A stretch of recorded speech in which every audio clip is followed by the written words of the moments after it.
everyone, and welcome to Loud Poets Happy Hour. My name is Dr. Katie Ailes. I am the host of Happy Hour. Guys, if you haven't seen the series before, this is our new series in which we take on poetry writing challenges.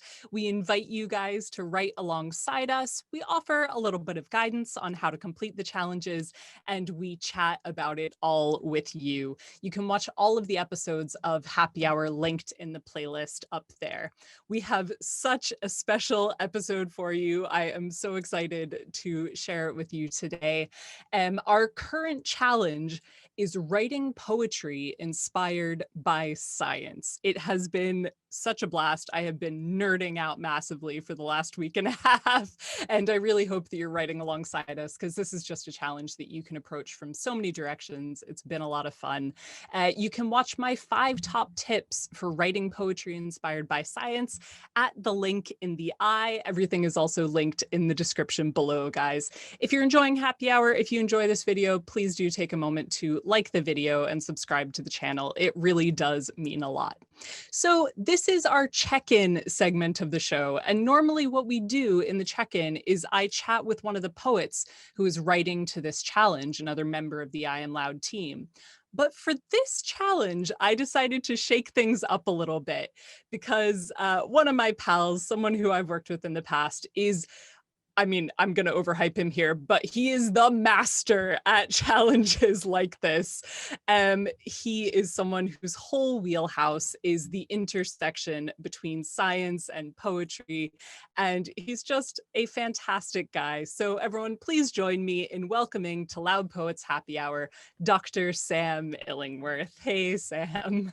Hi, Katie. I don't think I can possibly live up to that introduction, but thank you very much anyway. The universal master of poetry and science. To give you a slightly more grounded and detailed introduction. So Sam, you edit Consilience, which is a poetry and science journal. You've written a book about scientists writing poetry. You work on a podcast and various other things. So just to start off with a broad question, how did you get into this intersection between poetry and science? Okay, I'll give you the honest answer, right? So Ooh. When I got my first lectureship in science communication about 7 or 8 years ago, I realized that I was moving from the physical sciences into the social sciences, and I didn't really have a clue what I was doing or what area to focus on. So I thought that a really good idea would be to continue the dream I'd had as a precocious teenager of being a successful poet. And so I thought, well, it'd be really interesting to see if I can write some science poems. And I started this blog called The Poetry of Science, where I started writing poems about science. That blog was read by about 4 people, including 3 bots and my mother. And I continue doing that blog now. So every week I read a piece of scientific research and try to write a poem about it to communicate it to different audiences. That's been going for like 6 years. I have slightly more readers now, which is good, and I'm really proud of it. But I would please ask people to not go back in the archives to look at some of the tortured ways in which I have rhymed things. And this was great. And through that, I met one of my really good friends and colleagues, Dan Simpson, who's a super talented poet, and me and Dan have worked on lots of projects together, including working with Loud Poets and yourself in bringing together scientists and poets through a project called Experimental Words to look at ways in which we can use poetry and science to explore different people's lived experiences, tacit needs, and different ways of looking at the world. And I think that performative element, that one-way dissemination of science through poetry is really powerful and really important. But for me, what's really amazing is how poetry can be used as a facilitatory tool to engender dialogue between scientists and non-scientists, and in particular to help give voice to those audiences who have maybe been traditionally underheard or underserved through science. So as well as that one-way dissemination, the capacity for poetry to act as a medium through which meaningful dialogue can be engendered is incredibly powerful. And I guess that's kind of where my research is now, and what I'm interested in is a brief précis.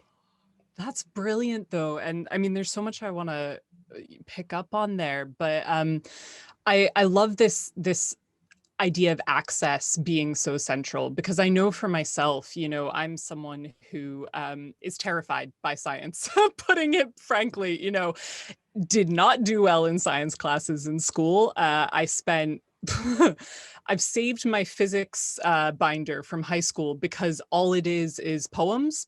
I just wrote poems in the binder around all of the physics. But it actually inspired some really great poems. And I remember I took a geology course in college, which I don't remember any of the rock names, but it really influenced my poetry. And so I think that there's something so valuable and powerful in actually, I'm not saying it was good that I was slacking off in class. I probably should have actually learned physics, but in encouraging people to use creativity as a way of getting at these concepts, I think that that's great. Could you talk a bit more about experimental words, Sam? Because obviously this is a project that I did with you guys, and I know that you've just done another project with another great group of poets and scientists, and the album is out now, yeah? Yeah, exactly. So Dan and I collaborated a few years ago on an Arts Council funded project called Experimental Words, where we paired together scientists and poets. And the idea is that they work together, not to write poetry about the scientists' work, but to have a conversation, to develop a piece. And then that was performed in a public arena. And we did that in Cambridge, London, Edinburgh, Manchester through the Manchester Science Festival, and also we were invited to Chicago to do it there, which was amazing. And then Dan and I wanted to make an album, so we thought, let's apply for the Arts Council funded again. And Dan's normally the creative brain behind most things, but I did come up with the title, which I was very proud of, which was Experimental Words to the Difficult Second Album, which I thought was very good. And the idea here was to bring together 10 poets, 10 scientists, and to create 10 spoken word tracks. And then that's just been released. You can check it out on our website, experimentalwords.com. And it's also available on Spotify, Bandcamp, etc. But it was amazing because, again, and I think, I don't want to speak for you, Katie, but I think that you had this experience as well when you were involved in the project. It really gets to that thing of so many poets have been like, either I wasn't encouraged to do science, or I was actually really good at it, but was pushed down another route. And so many scientists are like, oh, well, I'm not allowed to be the creative one because I'm the scientist. Whereas actually, it's perfectly possible to be a human being that isn't categorized as a poet or a scientist or a dancer or an artist, but somebody with infinite potential. And I think what Dan and I and many others are really passionate about is not bringing in poets at the very end of the project by saying, you're the creative, write something, but rather being like, look, you're a poet, you've got loads of research experience, you come in at the start of the project and we'll work on something together. And you're the scientist. That doesn't mean you can't be creative. In fact, being a scientist means you're incredibly creative. And I think just that exposure to people's different life worlds is really positive. And we've just wrapped, just done the album. We worked with 3 amazing videographers as well. It's been a really amazing project. We're really proud of it. But I think what it's really demonstrated again is this capacity for scientists and poets to want to explore each other's life worlds and to try to, I guess, co-create words and meaning to explore that understanding as well. Absolutely. And I think that that's such a valuable way of looking at it, that science is inherently a creative act. You are creating knowledge, you are learning. And one of the things that I kept coming back to when I was putting together that 5 top tips video, and particularly as I was looking at Sarah Archer's poem from Consilience, which, guys, we have linked below. It's so good. This is going to sound like a really dorky phrase, but the centrality of wonder to both of these pursuits, right? Poetry and science are both about the not knowing.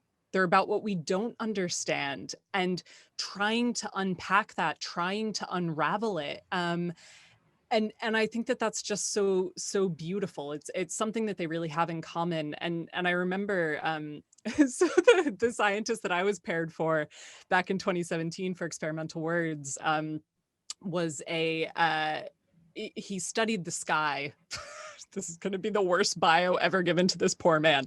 He studied the sky, and he studied CO2 banks around the world, and sort of where how ozone collects in the atmosphere and various things like that. And what it sparked for me was looking less at the pure science, but more at cultural conventions of how we define the sky and where the sky ends for us, right? And I ended up writing this nuts 11-minute long rant about where is the sky, but it was amazing. And I don't want to speak for him, but I think out of that experience, he too started thinking more about the cultural ramifications of his research and sort of that side of it. And so I think, it can be such a valuable experience for both sides. Is that something that you've found through Absolutely. it? And I know from speaking to Professor Paul Palmer, who you were paired with, that he found it to be a really, really beneficial experience. And really, and I know that he was really creative as well in the performance element, because he live sketched, which was amazing. So I think it's almost granting permission to each other to explore these sides. I mean, I always remember that particular pairing up in Edinburgh, because the piece between Doug Gary and Will on The Salt Marsh Speaks to the Scientist was beautiful. And it was basically an exploration of, I guess, anthropomorphizing the salt marshes and thinking about them as a living being to communicate with humans. And I was at a conference where that was shown as a video, and it got a standing ovation, because the scientists in the room said that Doug and Will together had managed to create something that spoke in a way that they couldn't. And I think that, well, that's what great art does anyway, right? It says the unspeakable, the uncommunicable. And I think that that's where these two disciplines together are really powerful. And it's great that you talk about understanding and wonder, because I think sometimes there's a danger that, people think, oh, science removes the wonder from the world. And it's just not the case, because if you speak to any scientist, they're like, look, yes, scientists answer some questions, but what it actually gives us is even more questions. And the more that we understand, in inverted commas, about things, the more that we realize there is so much to possibly know, and how beautiful that, I guess, journey of discovery is as well. And that's why I think that poetry and science, I say this all the time, but they're not mutually exclusive entities. They're completely compatible disciplines that are just looking at things from a slightly different way, borrow each other's words. And it was really interesting, because when Dan and I first started doing our work together, we developed this kind of straw man argument around science is better, poetry is better. And it very quickly became, look, it's not about that at all. It's about that they just are different ways of thinking that are so congruent and offer so many positivities, that exploring those ideas, and then, like I say, granting permission to explore ideas that you've maybe not been allowed to in the past is a great way of bringing people together. Oh, yes. Oh, yes. I want to mention as well Doug's poem, which I agree is so beautiful. The video that he filmed with Will, the scientist who's working with in a salt marsh. Perry Johnson filmed it. You can watch it on our channel. It is linked up in the eye. And that entire Edinburgh show that we did with Experimental Words back in 2017, if you sign up to our Patreon on the on-demand tier for $5 a month, you can watch that whole show. I've mentioned before, Freddie Alexander lit poetry on fire. We did stuff with costumes. Paul live drew for my poem. It was so weird, but so great. And that's what I really love about Experimental Words. It's not just, scientist, explain your work, poet, do something creative. It's really about the confluence. And I keep coming back to access, because I think, especially in working on this challenge, I was like, wow, we're talking about poetry and science, which I think so many people would see as some of the most inaccessible, niche, frankly, middle class pursuits, right? That are not for everyone. And one thing that I love about your work is that so much of what you do is about communication, is about saying, it doesn't matter who you are. This is about, this is really for everyone. These questions are for everyone, which is So fantastic. I could talk to you all day, but one more thing that I just want to get to before we maybe hear a poem from you, Sam, is sort of the flip side, less the flip side, but our challenge is poets writing about science and taking scientific research and developing poetry for it. Obviously, we've talked about how these interactions between poets and scientists can be really creative, but you have written a book about scientists who write poetry. Could you talk a little bit about that and sort of what you discovered about scientists using poetry as part of their practice? Yeah, of course. So this book's called A Sonnet to Science and published by Manchester University Press. Had the paperback version out this year. And that came out of a Royal Society fund to basically grant to go and investigate 6 scientists who'd written poetry and to try and explore how poetry had influenced their lives and research. So dating all the way back to like Ada Lovelace and bringing it through to the modern day of, I mean, we started with Humphrey Davy, really thinking about this is when science became, I guess, the word scientist was kind of coined, and we're moving away from like the amateur pursuit into professional pursuit, through to the modern day of like Rebecca Elson, who was this incredibly talented Canadian astronomer who did some of the first work with the Hubble Space Telescope. And I guess really the book is kind of presenting 6 biographies of these scientist poets, looking at the poems that they wrote and how it influenced their lives and research.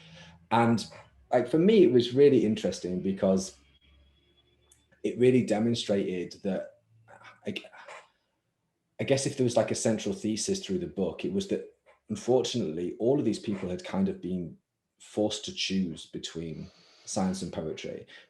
Be that, for example, Ada Lovelace, who like her mother, like so Ada Lovelace's father was Lord Byron, and Ada Lovelace's mother basically I did refused. not clock Oh, that. yeah, and Ada Lovelace's mother refused her daughter to do poetry because she didn't want her daughter to become the mad, bad, dangerous to know poet that she was. But Ada Lovelace continued to write poetry and continued to write music, and actually it was her metacognition that enabled her to make the discoveries that she did.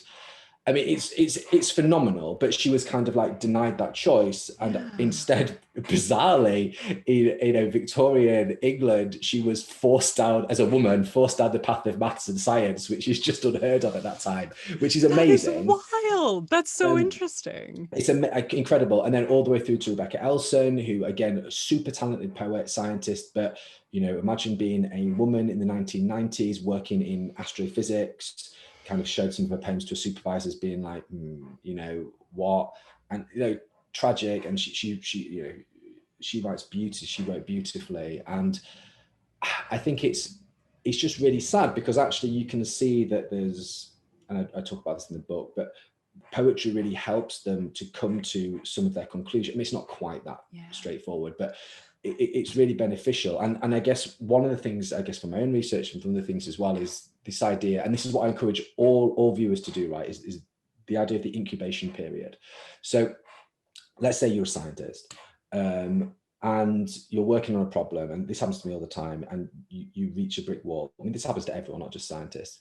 So what you do is you stop, you walk away from your computer, your experiment, your lab work, and you take a walk, and then passively that idea comes to you eventually. It's because it's at the incubation period. So you're stepping onto a train, or you're getting in the shower, or you're going down to bed, and it's like idea, but that's really passive. Instead, what I try to tell people about is take an active approach. So for example, scientists, and specifically talking about scientists writing poetry, next time you have a problem, write a poem about it. And what that does is it forces you to actively engage with the incubation period, because it makes a different part of your brain engage with the problem. And then it works. It completely works. It totally works for me, that if I've got a problem, I'll stop, I'll write a poem about it. And it might not come to me immediately, but it will force me to think of it in a different way. And that's why diversity is important, not as like a box ticking exercise, but because when you do this, it presents you with new ways, new understandings, and new potential solutions to these incredibly complex and multidimensional problems. Oh, that is Such great idea. I'm thinking about, and I'm not even going to get the scientist's name right. Who was the guy who discovered mass by being in the bath? Oh, I'm gonna say you Archimedes, right? God. Who knows? But yeah, that sort of idea. But you're right, that's so passive. Whereas writing a poem, trying to engage a different part of your brain is brilliant. I'm now going to try the flip side of that. And next time I'm stuck on a sonnet, I'm just going to take out my chemistry set and start tinkering Right. around. But actually, no, I do love that. Yeah, when one part of your brain is stuck on a creative problem, no matter what kind of creativity that may be, try engaging another part. Oh, Sam, I could talk to you about this forever, but if you wouldn't mind, I would love to hear one of your poems to close out this conversation, because I know you are a scientist and you are a poet, and you've been working on this podcast where you share your poems and the website, as you mentioned. So yeah, would you be up for sharing one? Would you like to hear about fairy wrens or snails? I'm gonna go bizarre here. I'm gonna go snails, because Okay. I feel like that would normally be the lesser chosen option. But Okay, cool. So yeah. this is so yes. Every week I have this blog called The Poetry of Science, and the podcast available on podcast services of choice. And the idea is kind of reading a piece of research and writing it for new audiences. So this is a really amazing piece of research, right? So basically, in the Society Islands, which are in the South Pacific archipelago in the French Polynesia, these snails, and basically they introduced these huge giant land snails because they thought it would be a potential way of giving a food source. Like, this is a French Polynesian area. I'm really not being stereotypical. They were growing snails for people to eat. However, When you say giant snails, Sam, how giant are we talking before I I get mean giant. I nightmares? mean giant land snails. So they're pretty big. So the idea would be that they could then eat them, right? But the Okay. problem was that obviously with a lot of these conservation things back in the day, like early 1900s, they didn't really think the thought through. They just kind of brought these snails in, and then all of a sudden they realized that they were a giant pest and they were decimating the landscape. So of course, being very sensible scientists, rather than consult with anybody, what they did was they brought in another species of snail, Oh which is no. terrifying because these are a carnivorous species of Oh my snail, God. which I never knew existed, right?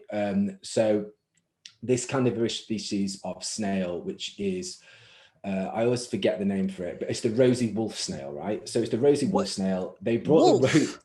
rosy wolf snail, right? And they eat other snails. Jeez. So they brought the rosy wolf snail in, and the rosy wolf snail decided that it didn't actually like the land snail, but it liked every other indigenous species of snail on the island. So it went around and started eating all of these snails.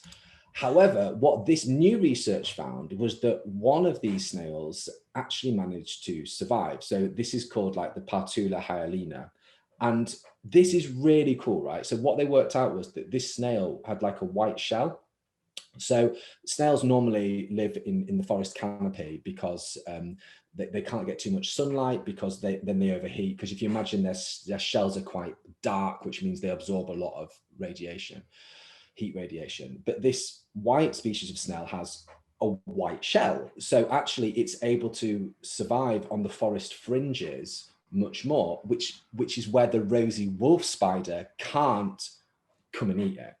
So what they worked out was that the reason that they're able to survive is because they've got this camera. It's amazing research. They built the world's smallest computer, put the world's smallest computer onto the shells of the rosy wolf spider and onto the leaves where the the white snails existed, because they're an endangered species, so you're not allowed to touch them. But the rosy wolf snail, they implanted the cameras onto their shells and they followed the round, worked out that the rosy wolf snails were absorbing less sunlight and so didn't go anywhere near them. And so the sun basically protects these snails. So it's incredible research. It's This is beautiful, so amazing, cool. right? And I guess this is kind of the point of my blog, that this is research that people would never have heard about before unless you're a specialist. And it's just phenomenal. So like I said at the start, like I used to write poems in a way that was very much, and the albedo increased, oh, can't you see, by a factor of 0.023, yeah? And then it was like, this is not what the role of poetry is. The role of poetry is to maybe explore new areas or encourage people to find out more about the research itself. So that is an incredibly long introduction to this poem, which is very short. So this poem, which is about the rosy wolf snail and the Patula hyalina, is just called Snail Survivors. A wolf in snail's clothing patrols the penumbra, tentacles twitching the dappling of light. Bathed in sunbeams, your mantle's edge begins to glow, a brilliant white reflecting the certitude of your asylum. Losing patience, the wolf retreats, sliding back to the darkness from which we came. Oh, that's wonderful. And I love the tweak at the end, from which we came. Oh, thank Not you. Yeah. it came, not, oh, the play of light and dark in that piece, the play with the sun and the white shell and the darkness from which we came. Oh, that's beautiful, Sam. Thank you, Kate. And yeah, honestly, the research is just amazing. And the other thing is, like, scientists are so nice. So I always email the people that I wrote the poem, and I'm like, I wrote this poem about your work. And this research was like pretty big. It was like featured a lot of places, but all of them wrote back to me. They were like, this is really nice. Thank you so much. And so, yeah, I think scientists are just really keen, and honestly, in the majority of cases, not for a self-aggrandizing way, but they just want people to know about the research because they find it really cool themselves. And yeah, some research is really societally important, some research is really I guess worthy, but other research is just really bizarre or funny or scary as hell. And I guess poetry is a great way of framing that, and just trying to encourage people to engage with it in a way that they might not have thought about before. Oh, that is wonderful. I now just really want to read that research article and learn more about these snails, and yeah, more about the importance of conservation, which doesn't just introduce bigger and bigger predators without actually thinking about the ramifications for the ecosystem. But yeah, what a beautiful piece. Thank you so much for sharing that with us, and for all of your ideas and for all of your work more broadly on poetry and science, because I do think it's so important to make both of these fields more accessible and help people to understand that it is for them, that they are not for people in, she says ironically, black turtlenecks or lab coats, or, you know, just for a certain kind of person. Poetry and science really are for everyone. So thank you for everything that you do, Sam. Guys, if you have enjoyed this episode, please do like it below, subscribe. I will put links to all of Sam's various projects in the description below so that you can check all of those out. Please do check out the new Experimental Words album. I have listened to several of the tracks and they are absolutely brilliant. The videos are fantastic as well, so do go check those out. You can see our full episode on Poetry Inspired by Science coming out this Sunday, July 18th. I'm very excited to see what the rest of the team has written. I have no idea what scientific discoveries they've picked, so hopefully it's going to be bizarre. I'm really looking forward to this one. But for now, guys, thank you so much. Sam, thank you again for coming on the show. And that is it. It is time to say goodbye. So cheers, Sam. Thank you so much. Thank you. Thank you so much for joining us for Happy Hour. If you enjoyed the show, please do give us a like, subscribe to the channel, and ring that bell icon so that you don't miss any of our upcoming videos. If you want to take it one step further, consider signing up to our Patreon. For as little as £1 a month, you get to submit challenges to the Poetic Pint Glass of Poetic Challenges, and you get lots of other fantastic perks. Thank you so much, guys.